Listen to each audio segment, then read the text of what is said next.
ഞാൻ നിന്നെ ഒരുവിധത്തിലും അവഗണിക്കുകയോ ഉപേക്ഷിക്കുകയോ ഇല്ല എന്ന് കർത്താവ് പറയുന്നതായി ഹെബ്രായർക്കെഴുതിയ ലേഖനം 13:5 തിരുവചനത്തിൽ നാം വായിക്കുന്നു. വേദനകളിലും കണ്ണുനീരിലും ഒറ്റപ്പെടലിലും ഒക്കെ പലപ്പോഴും കർത്താവ് എവിടെ എന്ന് ചോദിച്ചിട്ടുള്ളവരും പരാതിപ്പെട്ടിട്ടുള്ളവരുമാണ് നാം. കർത്താവിന്റെ നിശബ്ദത ഒരിക്കലും അവഗണനയോ ഉപേക്ഷയോ അല്ല. വാഗ്ദാനദേശത്ത് ഇസ്രായേൽ ജനത എത്തുന്നതിനു മുൻപ് അവർക്ക് അലച്ചിലിന്റെയും പരിശോധനയുടെയും ഒരു കാലം ഉണ്ടായിരുന്നു. ഇതുപോലെ വിശ്വാസത്തിലും സ്ഥിരതയിലും പക്വതയിലും നമ്മെ പാകപ്പെടുത്തുന്നതിനു വേണ്ടിയുള്ള കർത്താവിന്റെ നിശബ്ദതയുടെ ഒരു കാലയളവുണ്ട്. അപ്പോഴും അവിടുന്ന് നമ്മെ കാണുന്നുണ്ട്, കേൾക്കുന്നുണ്ട്, അറിയുന്നുണ്ട്.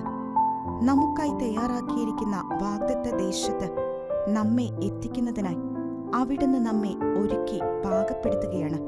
കർത്താവിന്റെ നിശബ്ദതയോട് സഹകരിച്ച് വലിയ അനുഗ്രഹങ്ങൾ സ്വന്തമാക്കാം.